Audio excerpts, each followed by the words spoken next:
Michael, I've started streaming. I saw that. Thank you very much. Michael,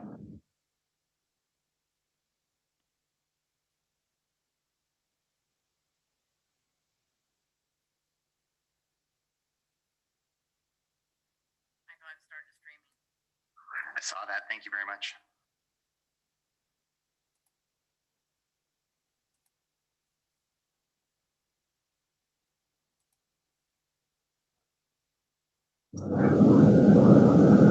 Janine, do you have the YouTube feed up on your computer? Because I heard it echo back about 10 seconds after we spoke.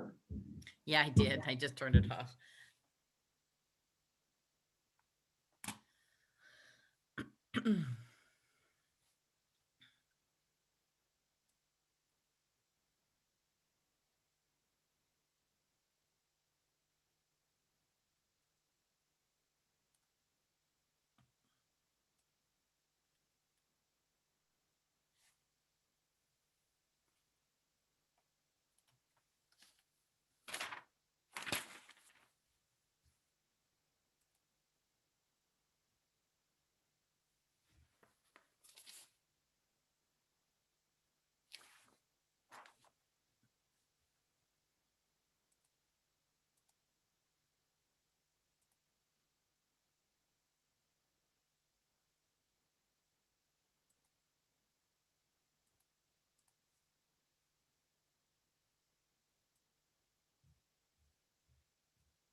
Stop it, Amanda. Hi, Bubba. What have you got there? Fat piece of bark. What is it? It's a fat piece of bark. Go get a treat, please. There.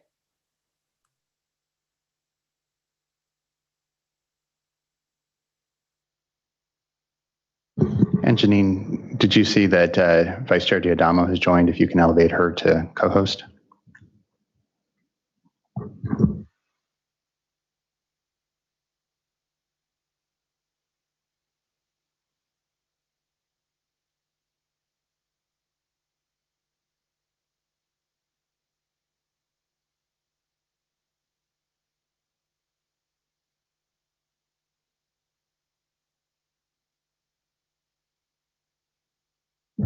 And Vice Chair Diadamo, you have a quorum, and whenever you'd like, the streaming services are operating. So if you would like to commence the board meeting, you're welcome to. And we'll have Courtney go ahead and bring down the presentation. Okay. Good morning, everyone. I am Doreen Diadamo, Vice Chair of the State Water Board, and today is Tuesday, March 2nd, and I would like to call this meeting to order. I'll begin by introducing our board members and staff. With me today are my fellow colleagues, Board Member Tam Dodek, Board Member Sean McGuire, and Board Member Laurel Firestone. Also, our board executive staff, Executive Director Eileen Bishop, Chief Counsel Mike Laffer, Chief Deputy Director Jonathan Bishop, and Chief Deputy Director Eric Oppenheimer, and Clerk to the Board, Janine Townsend, and assisting her is Courtney Tyler. Good morning, everyone. I would also like to let you know that this meeting is being webcast and recorded, so when you speak, please say your name clearly into your phone or your microphone on your computer. Also, as a result of the COVID-19 emergency, we are conducting today's board meeting via video teleconference. In order to comply with public gathering limitations and physical distancing requirements, and as authorized by the governor's executive orders, there is no physical meeting room. For people who only want to listen or watch the meeting, the board's customary webcast is available. We are receiving presentations and public comment through a Zoom meeting platform. If you intend to present or comment or think you might be interested in commenting, you should already be in the Zoom meeting room using the meeting ID provided on the board's website and the password you received from the clerk. If you've not already received a password, you can email the clerk now at commentletters@waterboards.ca.gov, and she will email you a link to sign up on the virtual speaker card list. For those in the Zoom meeting, you will be on mute and your camera turned off until it is your turn to speak. The clerk will then unmute you and ask you to turn on your camera if you have one. When you are done speaking and the board members have completed asking questions, you will be placed on mute and your camera turned off. Okay, so now we're going to turn to our first item, which is presentation of Gold Superior Accomplishment Awards. And Karen Mogus will be making the award presentation to two separate teams, Toxicity Team and PFAS Data Analysis and Visualization Team. Good morning, Ms. Mogus. Good morning, Vice Chair D'Adamo and board members. I'm Karen Mogus, Deputy Director, Division of Water Quality here at the State Water Board, and I am getting to do one of my favorite things that I get to do in my job every year, which is to present some Superior Accomplishment Awards to two teams. This will take a little bit just to describe the accomplishment. And the first team is the PFAS Data Visualization and Analysis team. I have 12 awardees on that team. And then I'll move to the Toxicity Provisions team. And I believe we have 8 or 10 awardees there.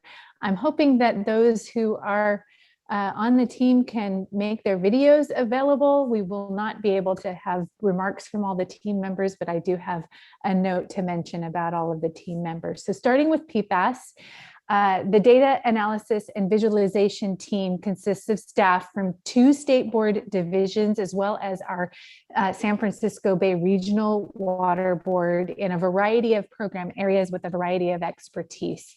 With no dedicated resources, the water boards began a statewide investigation of PFAS back in March of 2019, so it's been a couple of years now, to identify the impacts of PFAS to public water systems as well as the environment. The boards issued orders requiring monitoring of PFAS in likely source areas and those receiving PFAS containing materials, as well as at public water systems. The PFAS Data Analysis and Visualization team analyzed data from over 3,000 water samples collected at airports, landfills, and nearby drinking water source wells.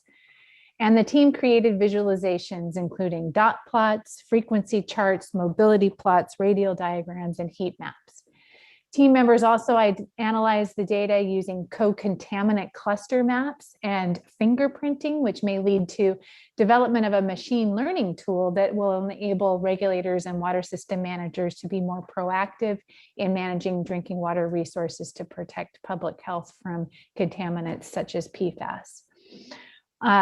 Last October, members of the PFAS Data Analysis and Visualization team presented their initial data analysis observations during an information item before the State Water Board and presented the impacts of PFAS to human health and the environment, the importance of understanding the breadth and depth of the contamination across the state, the trends in the presence of PFAS groups at source locations and drinking water wells, and various techniques that the team explored to analyze the data in different ways.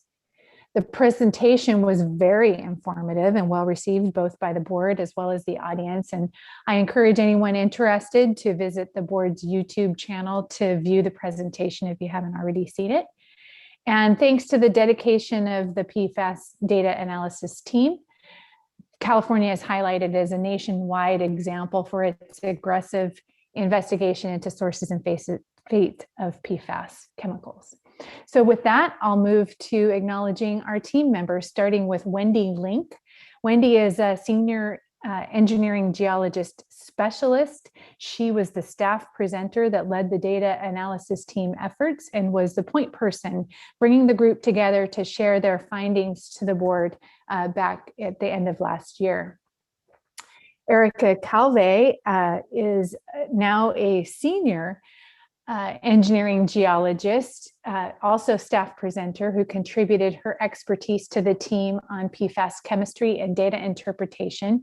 She's now the chief of the Water Board's Constituent of Emerging Concern Unit, and so she will continue to work on PFAS as well as other CECs in the context of recycled water in particular.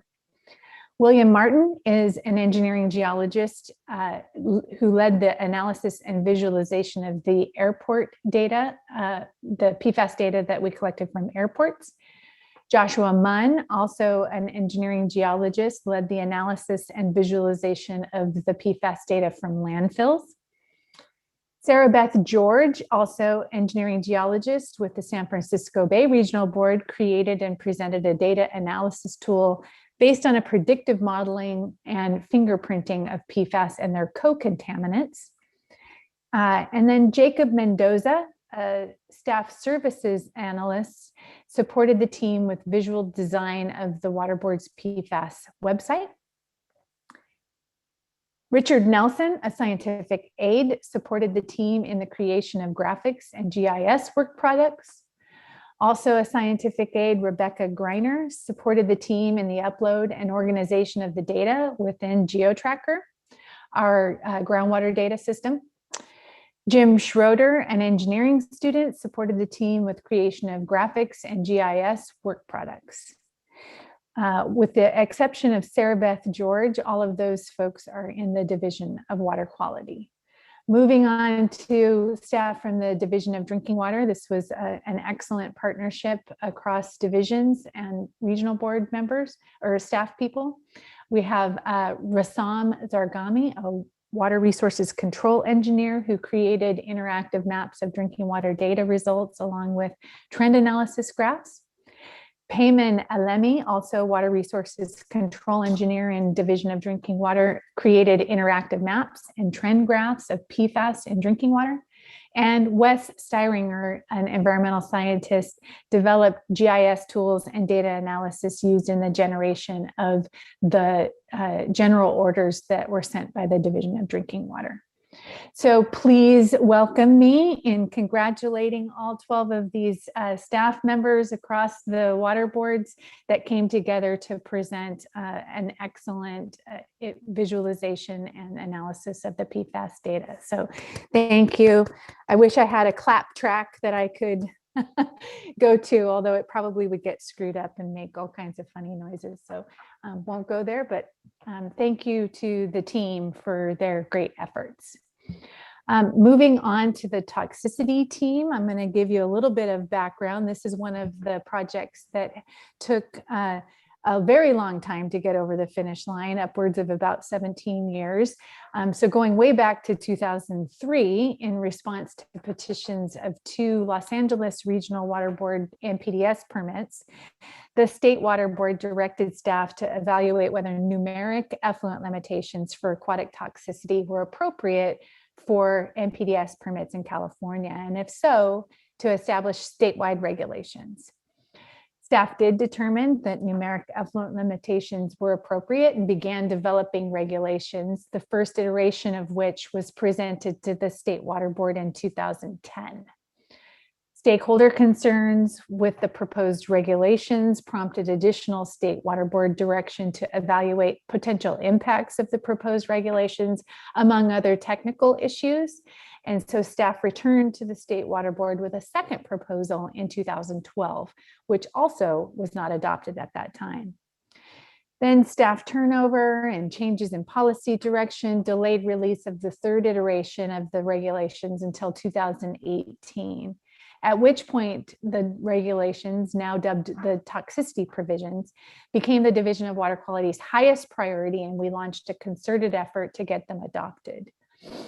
The team, affectionately known as the Toxicans, now referred to as the Toxiduns, conducted a series of board staff workshops and focused stakeholder meetings, worked tirelessly to break down the issues raised in public comments and recommend remedies, and prepared a thorough staff report and response to comments, which we will hope stands up in court when we get sued, when the regulations become effective. The team's effort was rewarded on December 1st of 2020 when the State Water Board adopted the Toxicity Provisions, establishing numeric water quality objectives for aquatic toxicity statewide, a consistent statewide statistical approach for analyzing aquatic toxicity test data, and a program of implementation, including numeric effluent limitations for assessing compliance with the provisions in NPDES permits. So with that, I will announce the toxicity team members, starting with Rebecca Fitzgerald, who is an environmental program manager in DWQ.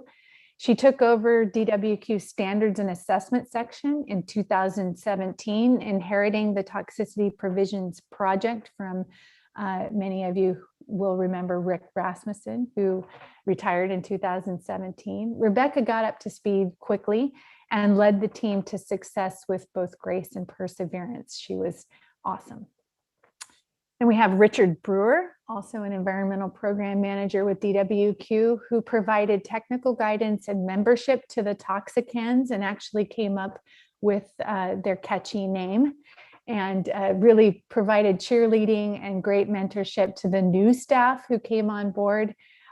This project had many new staff starting in, and this team is no exception. And Rich was instrumental in making sure that they had the resources they needed and the support they needed to get the job done.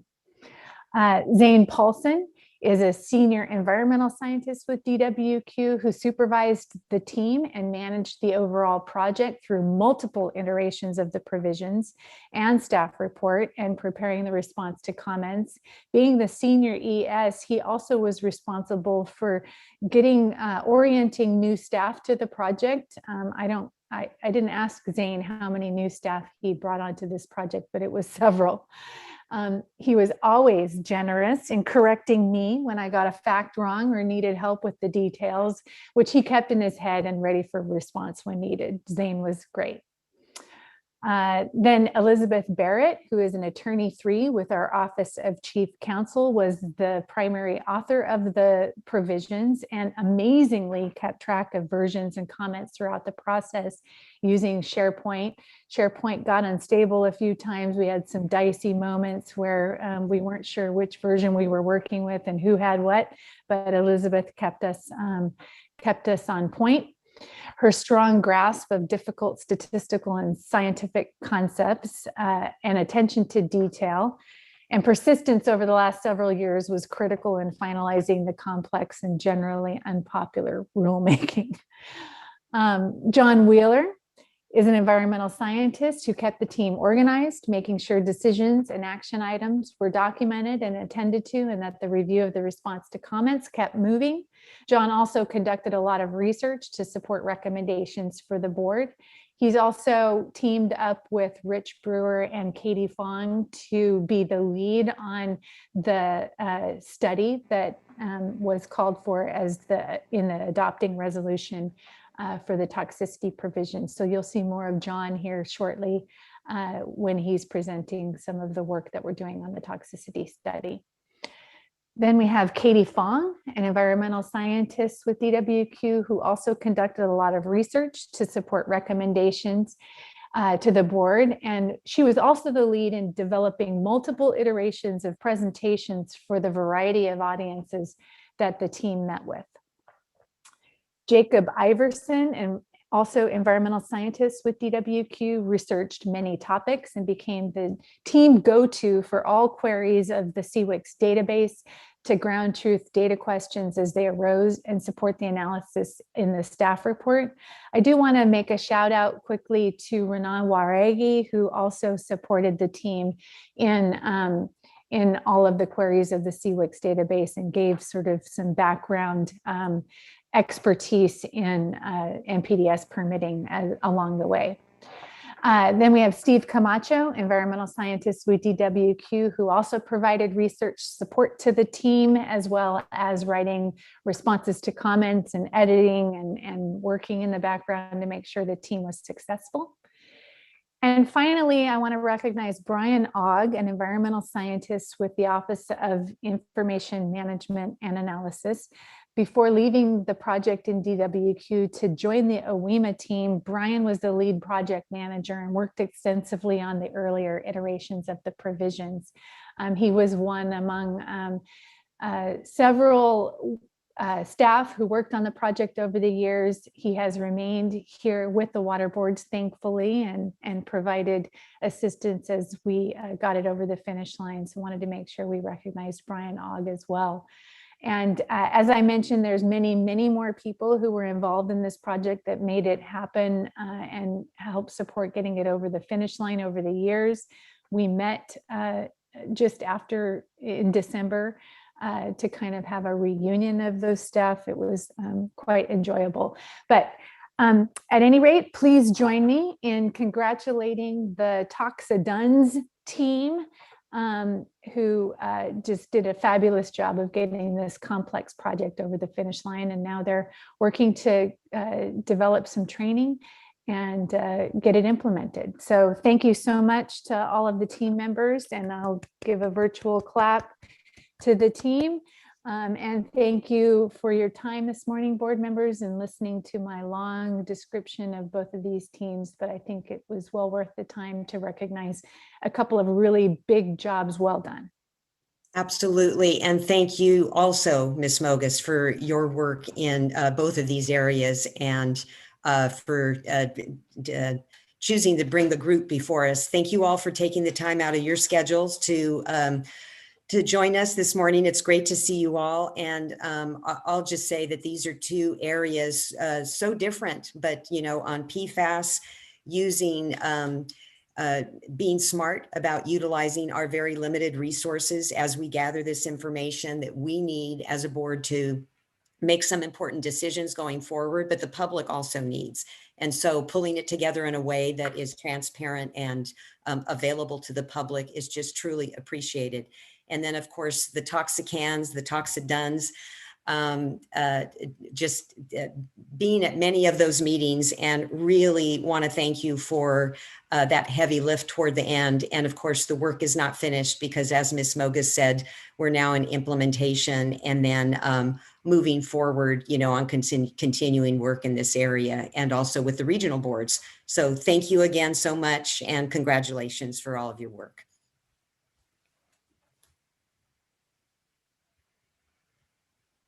Okay, with that, we will now move on to a public forum, and the board will hear from any person wishing to speak about any matter that is not pending before the board.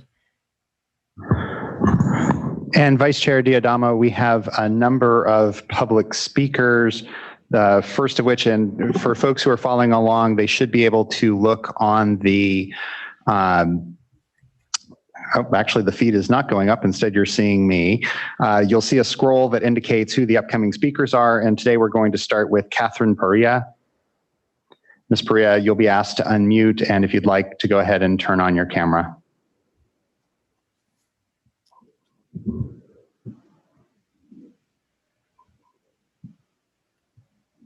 Good morning, Ms. Perea. Morning. Okay, hi.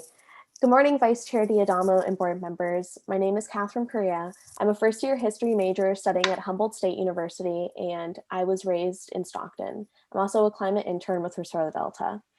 Growing up in Stockton, I've witnessed an alarming change taking place in the Delta, and while the State Water Resources Control Board have delayed essentially my whole life implementing the Bay Delta Plan, I have watched Delta conditions go from bad to worse. As a kid recreating in the Delta, I was always reminded about drinking any water just to stay safe. And now, just a decade later, children are being stopped entirely from accessing Delta water from fear of harmful bacteria. Going to middle school and high school in downtown Stockton, I watched water conditions worsen as algal blooms turned the water bright green summer after summer.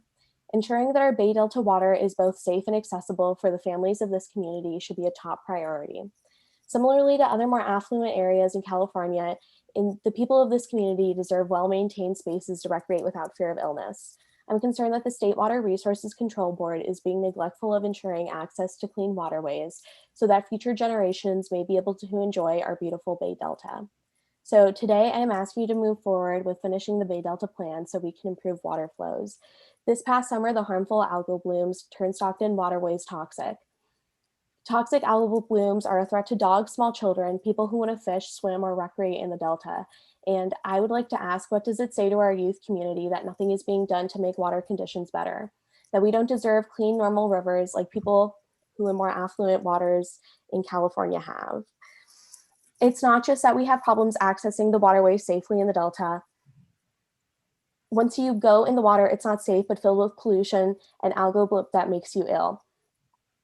Each year, it keeps getting worse. The people of the Delta deserve safe waterways. As the State Water Resources Control Board, it should be a top priority to ensure the safety and well-being of the residents of this area who depend on and look to you to make sure we are living in healthy and well-preserved communities.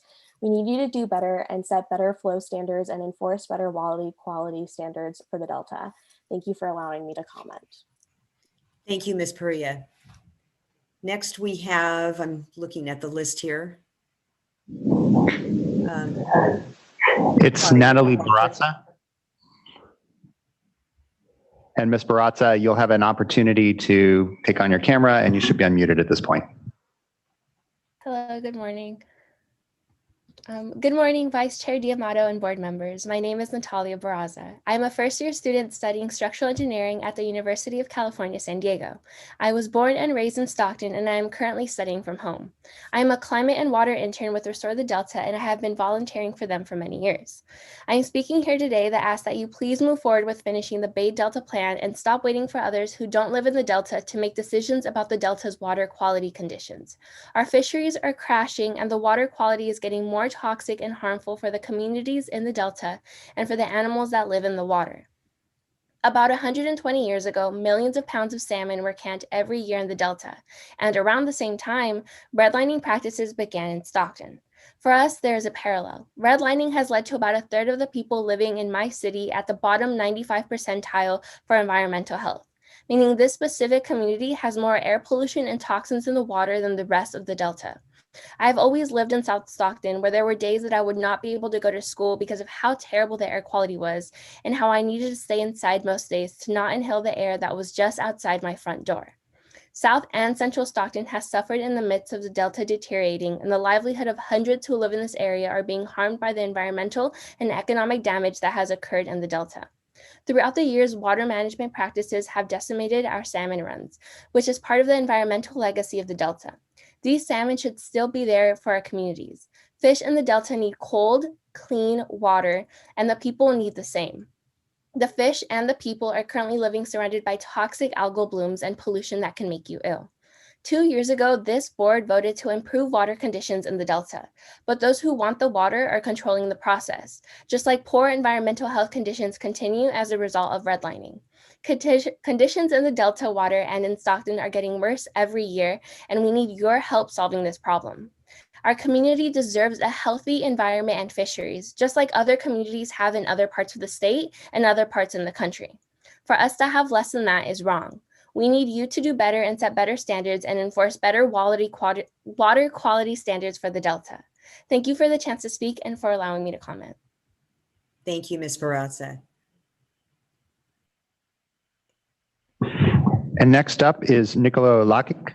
Mr. Lakic, we'll go ahead and offer you an opportunity to unmute at this point in time and to start your camera if you'd like. Good morning. Can you hear me? Yes. Good morning. Yeah, very good. Good morning, everyone. Thank you for this opportunity to say a few words. It might not be, well, of the subject. It's about Salton Sea. It is, but it is very, very close to the, well, it's water, clean water. I'm author of the proposal for the restoration of the Salton Sea. And so far, they have Brine Lake, Perimeter Lake / Brine Lake, which leading to the smaller, smellier, saltier, and more polluted lake, inevitably. I have solution, and I would like if you can be aware of it, and I'm using this opportunity to say, I am proposing to redirect New River and Alamo River back to the Mexico because they are pollutants. So we have to stop pollution. First,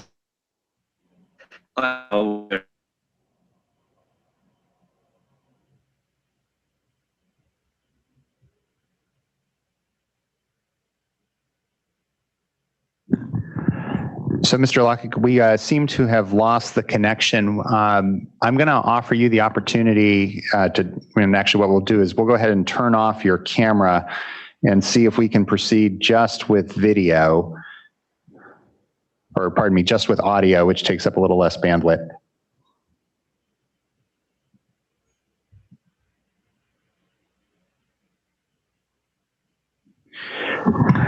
So Vice Chair Diadamo, it appears that we have completely lost him at this point in time. What I'll propose is that we go ahead and move to the next public forum speaker, Darius Waiters, and give that individual an opportunity to speak, and then we can come back if Mr. Lockett is able to join us. All right. There we go. Hello, greetings Vice Chair Diamato and other board members. My name is Darius Waiters and I attend San Joaquin Delta. Well, first of all, can you guys hear me all right? Sorry. Yes. Okay. I attend San Joaquin Delta College and I study environmental engineering. I've lived in Stockton for all of my 22 years. And I am currently a climate and water intern with Restore the Delta. Today, I am here in support of you completing the Bay Delta plan, because its progress is very much vital to the preservation of our natural environment, as well as the preservation for recreation and commerce that depend upon it. Growing up, my family has often recreated within the Delta, whether that be fishing for fish such as perch or catfish.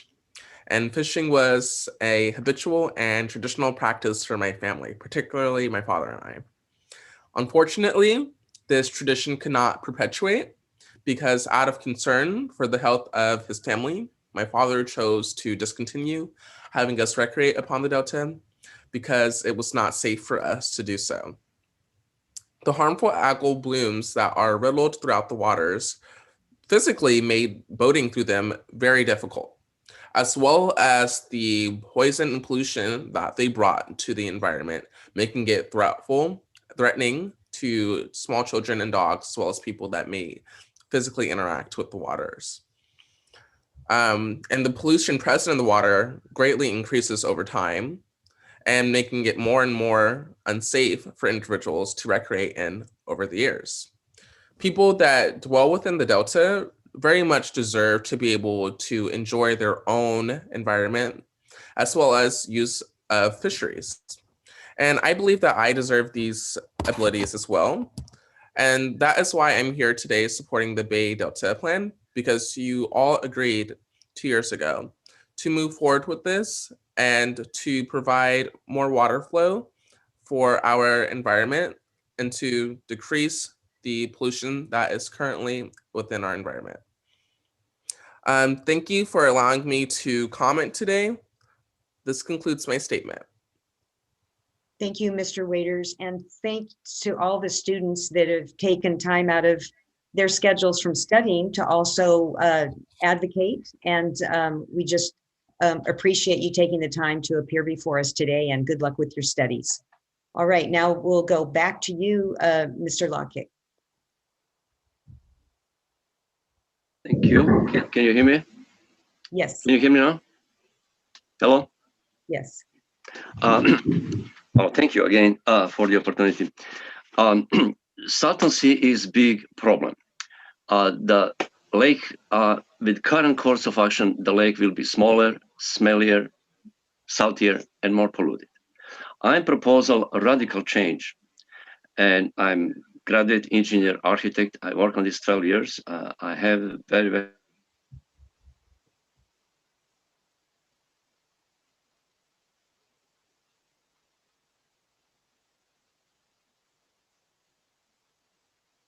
Mr. Loffler, we'll let you try again on making the adjustment.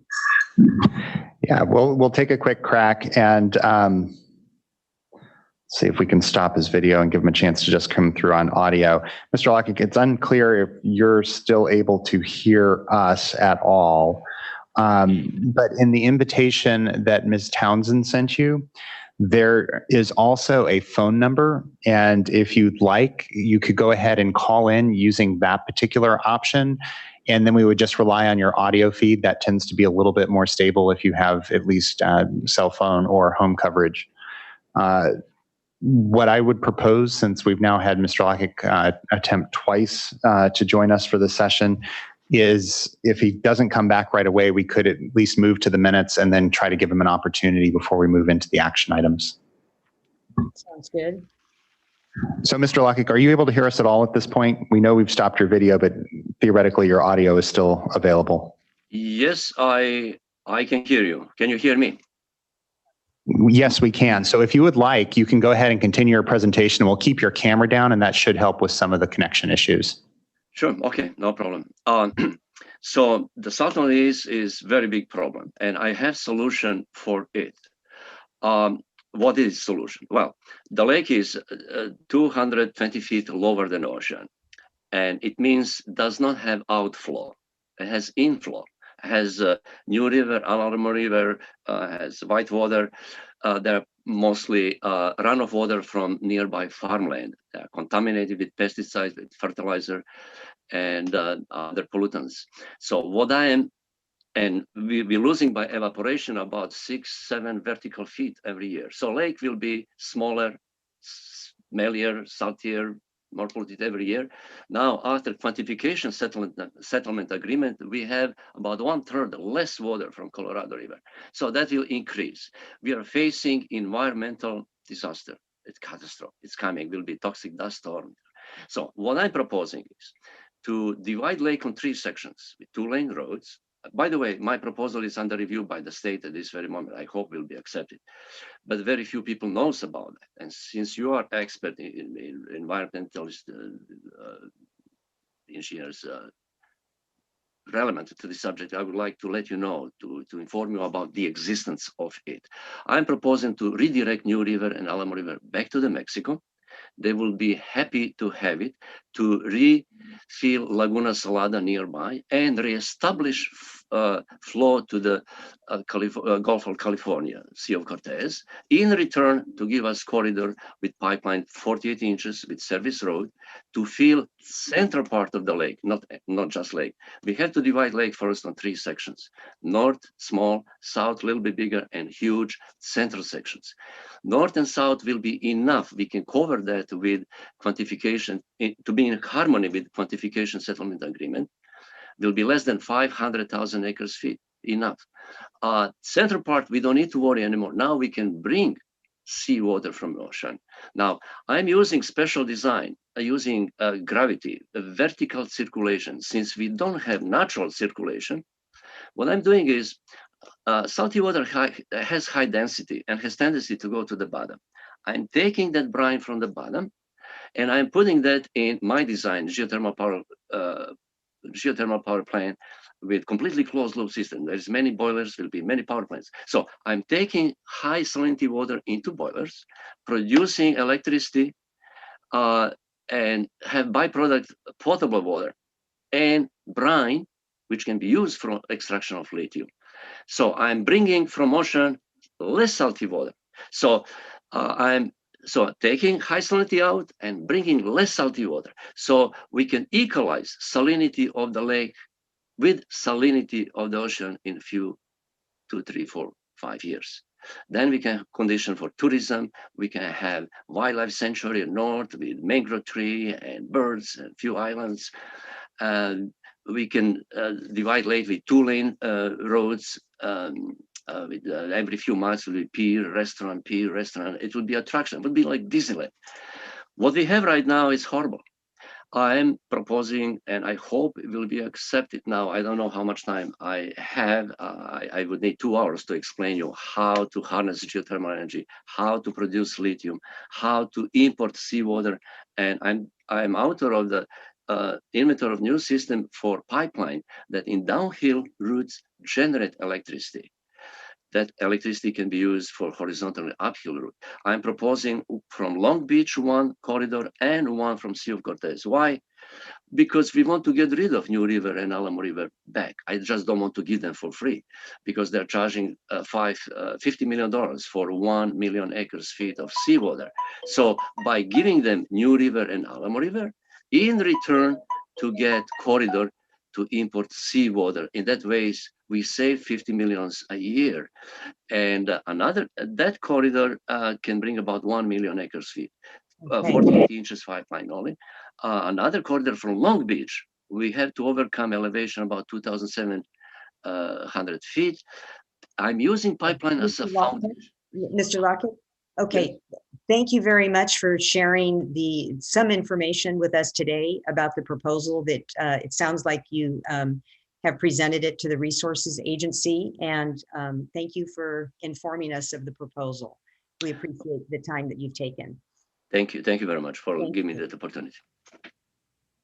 Okay, now we'll move on to, do we have any other speakers, Mr. Laffer, under public comment? That is it for our public forum speakers today. Okay, and then we will now move on to consideration of the minutes from the February 2nd and February 16th board meetings. And I will entertain a motion, but I think we'll need to either split these up or somehow note, because I was not present at the February 2nd board meeting.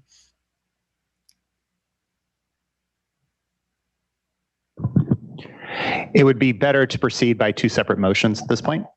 All right, so I will entertain a motion for adoption of the February 2nd board minutes. So moved. I'll second. Okay, Ms. Townsend, if you could please call the roll. Board Member Dodek, Aye. Board Member Firestone, Aye. Board Member McGuire, Aye. and Vice Chair Diadamo. Abstain. Thank you. All right, and now we'll consider a motion for the February 16th, 2021 board meeting. So moved. I'll second. Okay, and Ms. Townsend, could you please call the roll? Yes. Board Member Dodek, Aye. Board Member Firestone, Aye. Board Member McGuire, Aye. and Vice Chair Diadamo. Aye. Thank you. Okay, so approved. And now we'll move on to our informational item number 2, which is an update on the board's actions and responses to COVID-19.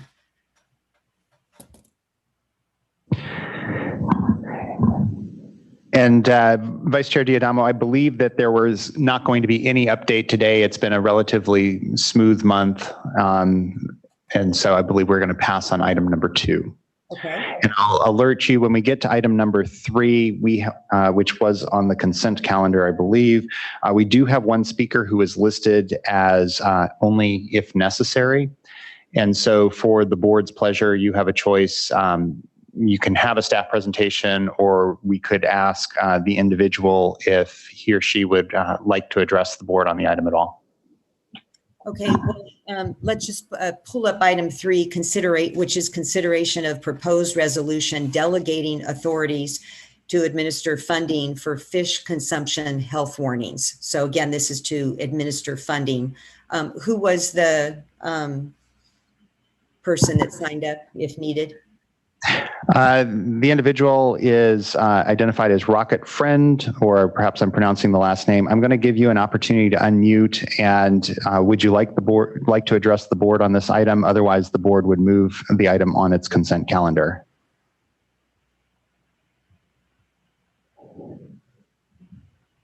Can you hear me?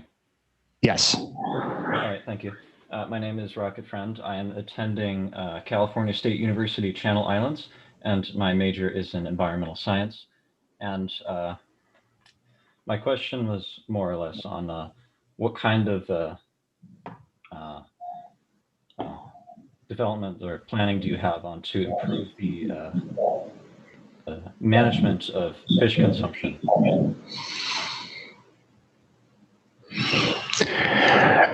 So if you'd like, Vice Chair Diadamo, at this point in time, we could go ahead and have the staff come up and do a very brief presentation for this item. I don't believe there was a PowerPoint associated with it, and they could tailor their comments to the comment from Mr. Friend. Okay.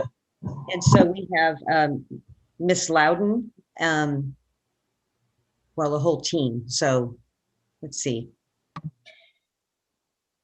Ms. Tosny, good morning. Good morning.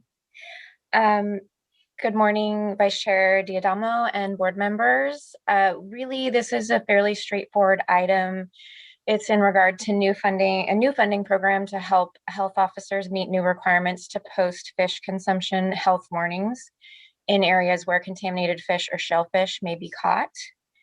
And the objective with the resolution is to delegate necessary authorities for the administration of a current $380,000 allocation, and then any future appropriations for the same purpose to the Deputy Director of the Division of Financial Assistance, essentially giving the division authority to execute grant agreements and administer the funding. In regards to the question that arose, the focus of this money is primarily on ensuring that information from the Office of Environmental Health Hazard Assessment, they produce site-specific health advisories.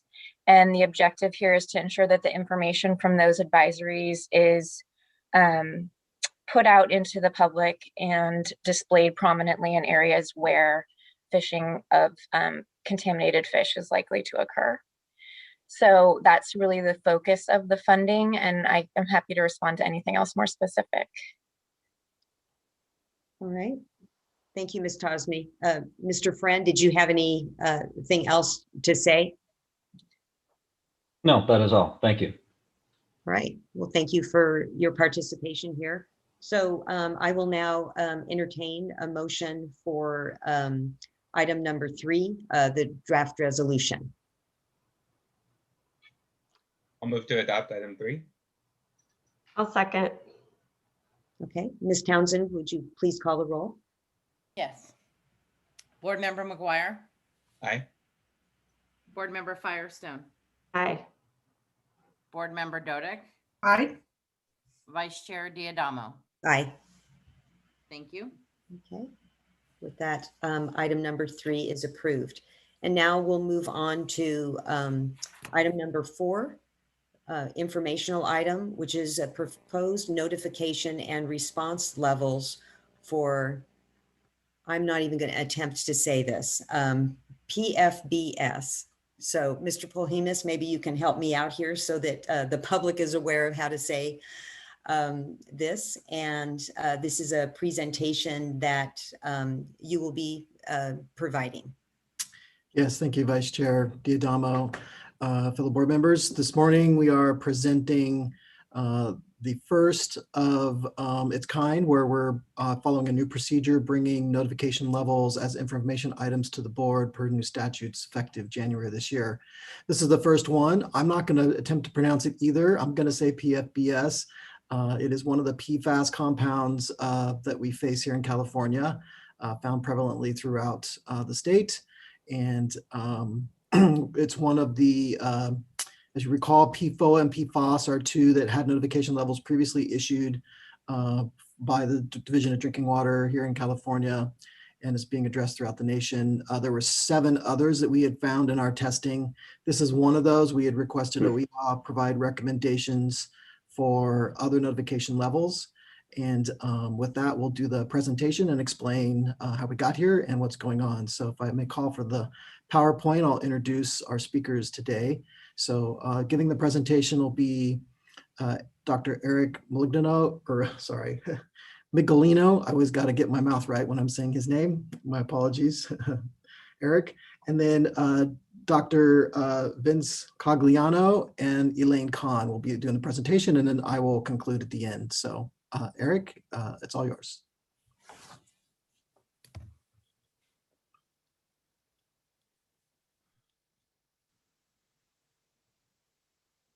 Sorry, good morning, everybody. Good morning, Vice Chair Diadamo and board members. I'm Eric Migolino. I'm from the Division of Drinking Water, and I'm presenting our proposed notification and response levels for perfluorobutane sulfonic acid. Can I have the next slide, please? So I'd like to start with some photos. Fortunately for us this morning, we're joined with our colleagues from the Office of Environmental Health Hazard and Assessment. That's Dr. Vincent Cogliano and Dr. Elaine Kahn. In our audience today is our Division of Drinking Water Management, Darren Polhemus, Deputy Director, Robert Brownwood, Program Management Branch Chief, Randy Barnard, our our Technical Operations Sections Chief, and Melissa Hall, our Regulations Development Unit Chief. So if I can get to the next slide. So what are the notifications and response levels? As defined by statute 116455, notification levels are non-regulatory health-based advisory levels. They are for contaminants that don't have maximum contaminant levels. Just give me 1 second. Response levels are concentrations that are set above the notification levels. They're a level at which the Division of Drinking Water recommends an action to reduce public exposure. Now, historically set, response levels when they are related to a non-cancer risk, those response levels are set at 10 times the notification level. For risks that are associated with cancer or risks that are associated with chronic exposure, those response levels are set to 100 times the notification level. If I could have the next slide, please. Well, since the 1980s, the Drinking Water Program has established 95 notification levels. Currently, we have 31 notification levels. 40 have gone through a formal regulatory process and now have MCLs, and 24 have been archived. Can I have the next slide, please? Now, there are requirements for establishing notification levels and response levels. Health and Safety Code 116456 requires public notification through internet posting and email. It requires electronic links to what we propose as a notification level and response level. Links to complete study or studies that we relied on to derive that notification level and response level. And if applicable, as in this case, the technical documentation or recommendation from the Office of Environmental Health Hazard Assessment. And then finally, we're at this stage, an informational item at the State Water Board. Could I have the next slide, please?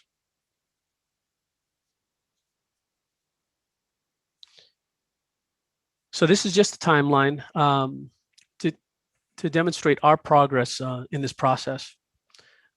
So in February of 2020, DDW requested NL recommendations from OEHA for PFBS and six other PFAS chemicals. January 14th of this year, PFBS notification level recommendations were provided by OEHA to DDW. And on January 29th, we made notice to propose the PFBS notification level and response level, and we also provided electronic links to the supporting documents. So at this time, I'd like to pass the presentation over to Dr. Cogliano, who's going to discuss OEHA's recommendation and their technical work. Thank you. Thank you very much, Eric, and good morning, everybody. So OEHA is a group of toxicologists, epidemiologists, and other scientists, and we support the water program and other parts of California EPA. So we've made a recommendation for a notification level of 1/2 of a microgram per liter. That's the same as 1/2 of a part per billion. Even though this is not a public health goal, we still go through a very rigorous process, and we did a systematic literature search to make sure that we identified all of the relevant publications in the scientific literature and any government reports that also would be relevant to PFBS. We focused our review on the human and the animal toxicity studies that would inform a notification level. And we made sure that we looked at the US EPA's recent draft toxicity evaluation to make sure that they didn't have any studies that we might have missed. So looking at the human studies, the human studies show evidence of reproductive and developmental toxicity, toxicity to the immune system, and cardiovascular effects in humans. And then we looked at the animal studies, which have precise estimates of exposure and no other confounding factors in the animal studies. And we identified 4 animal studies that were the most sensitive and the most informative for deriving the notification level recommendation. To go through the highlights of our assessment, I'd like to introduce our senior toxicologist who heads the water toxicology section, Dr. Elaine Kahn. Thank you very much, Vince, and good morning, everyone. Yes, as Vince said, from our literature review, we identified the most sensitive studies that were of sufficient quality to consider in deriving the NL recommendation. And this table briefly describes the 4 studies that we selected. And as you can see, 3 of the studies were done in rats and 1 was done in mice. And here we have a study from the National Toxicology Program that exposed mice for 28 days to PFBS, and they saw liver and kidney effects, as well as decreased thyroid hormone levels.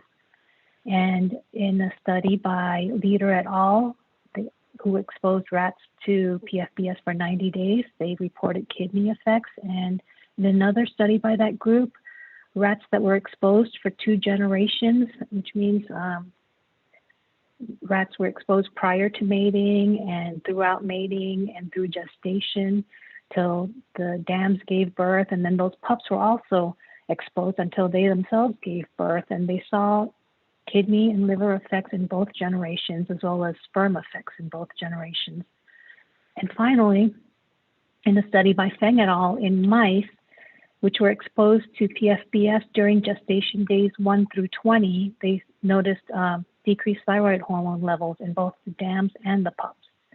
Next slide, please. So out of those 4 studies, we selected the Feng study as our critical study for deriving our recommendation. And here I list the reasons why we made that decision. And one of the most important reasons is that thyroid hormone decreases have been shown to be associated with altered cognitive development in children. So we felt it was a very important endpoint. And on top of that, it was also more sensitive than the liver and kidney endpoints that were observed in the other studies. Next slide, please.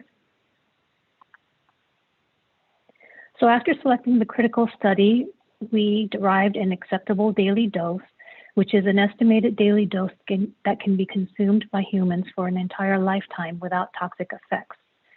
So we did this by using mathematical models on the maternal mouse data, and we converted the mouse dose to a human equivalent dose by accounting for the differences in how quickly the chemical clears from the human versus the mouse body.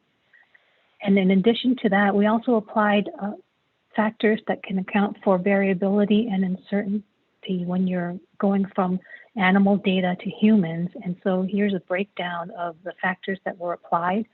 And you can see we applied a factor of the square root of 10 or 3 to account for some residual uncertainty in extrapolating from animals to humans, and then 10 to account for variations between humans, and then another square root of 10 for database deficiencies, because as you could see from the studies we narrowed down to, there really wasn't a chronic toxicity study that took exposure throughout the entire lifetime of either the mouse or the rat.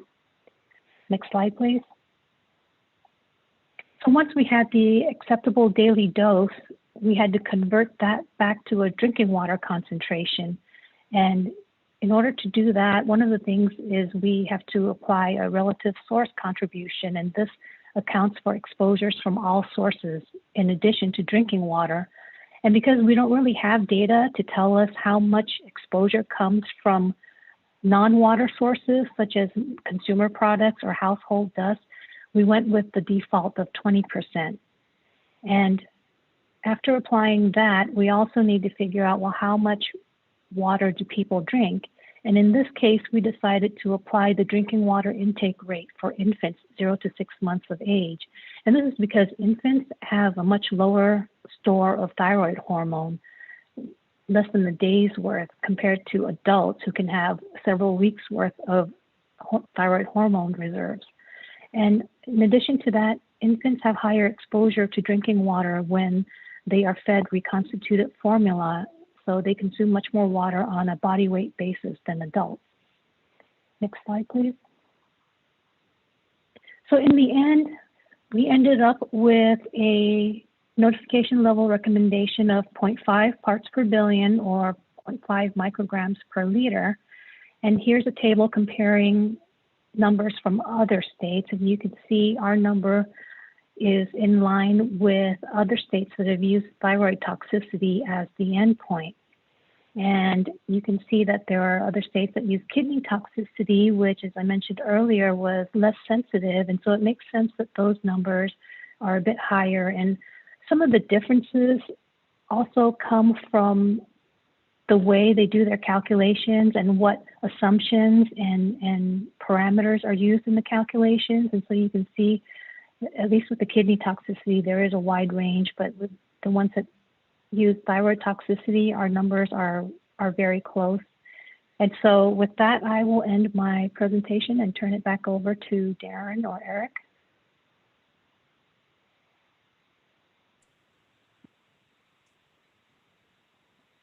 Thank you, Eileen and fellow presenters.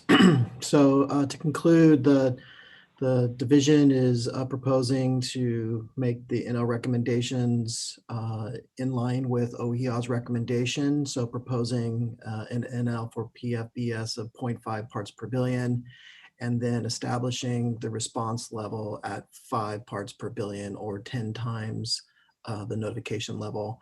I will note that from the data we have to date, the highest level in a water system is 0.13. Of course, we could discover later as we expand our testing, and that's happening this week where we're testing around Department of Defense sites. Will join the other data we're collecting here shortly, and we could discover that someone is there. But at present, no water systems are above the notification level that we're aware of by quite a margin at this point. So that concludes our presentation. We're certainly interested in comments from the board members and the public, and we'll take those as you direct, Vice Chair. Okay, thank you, Mr. Polhemus, and thank you all for the presentation. Do we have, Mr. Laffer, do we have any? No, there are no public commenters for this item. Okay. Well, I'll turn to my colleagues. Do any of you have questions or comments? I just want to say thanks. And I know this is the first time I'm going through this more public process. And I think it's great to have that opportunity for the public to follow. I know this one was less controversial in terms of immediate impacts for water systems and consumers concerned about exposure, because we're not seeing that at this point above any kind of notification level. But just appreciate the process and the work, and I think it's great to have that more public process. So thanks. Thank you, Board Member Firestone. Any other questions?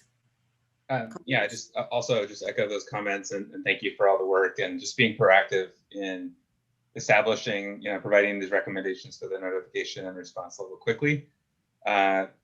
Question for you, I suppose, though, is, this was one of 7 in a suite that you submitted, and just wondering if there's some sense of timing for the other 6, because as I recall, we were trying to move forward rapidly with notification level recommendations for those constituents which we saw occur more frequently in our monitoring efforts over the last couple of years. So I just wanted to hear some sense of when you think you might be coming back. Yeah, I'll let either Vince or Elaine take that question. They're the ones busy working on the recommendations for us. Yeah, thank you very much. Yes, we are indeed busy working on those. We have already started literature searches and are looking at the studies and the adverse health effects that they show for the other 6 PFAS chemicals. Right now, though, our staff is working full-time on finishing the draft public health goals for PFOA and PFAS. And as soon as we release those, then we'll update the literature search and then look at the database to see how we can most efficiently go through that and release notification level recommendations for the other chemicals. I do think that that'll probably take through the end of this year for the first one. So, but we'll have to see based on how we can most efficiently go through that database. Okay, I had a couple of questions on the slide that showed the comparison to what's being proposed here and what are the notification levels in different states. What's the timing to the extent that you have this information? When did other states act? Has it been fairly recently, or are we lagging behind other states? Just curious on timing. That's a good question. I don't know if we have the exact times, but I do know that some of those are over a year old where states acted early. Some of the numbers were obviously based on different data. The data changes all the time as we proceed. So I don't know if Vince or Elaine have a feeling for that as well.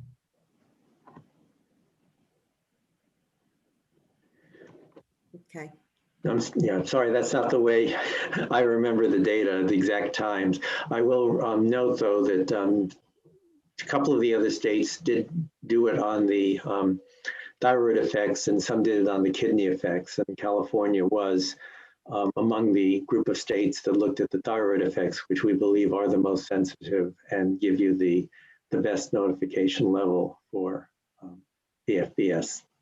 Right. And then I had a question about the thyroid effects as well. And maybe I was just not quite following it, but I think it was Ms. Khan that was talking about some of the effects and the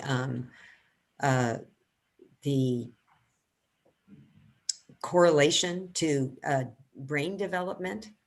So I didn't quite get that connection on the thyroid effects. Yes. So studies have shown that when infants or when fetuses or infants are exposed to chemicals that decrease thyroid hormones, it can result in cognitive developmental effects. So thyroid hormone is a very crucial hormone to have during pregnancy and in early childhood development. So when those levels go down, especially at a stage where the infant doesn't have a large store of thyroid hormone to make up for any decreases, that can really have severe effects on cognitive development as well as other developmental endpoints. Okay. And just curious, have there been studies on, okay, so this is neonatal, or you said infants? Yes, infants and in utero exposure. So, you know, when it occurs during fetal development and early childhood development, it can span that length of time because the brain development is still occurring. Yeah, and that's regardless of the infant's nutritional source, whether it's breastfed or formula fed? If they're getting the chemical through breast milk or through water, as long as there's a decrease in thyroid hormone, then that's where we're concerned that an effect could happen. Okay. All right. Well, thank you. Thank you for your work on this and for the other chemicals as well, and the ones that you'll be keeping track of. It's going to be an ongoing job for the division. So thank you very much. And thank you, OEA, for your partnership. You're welcome. Okay. Now we'll move on to item number 5, board member reports.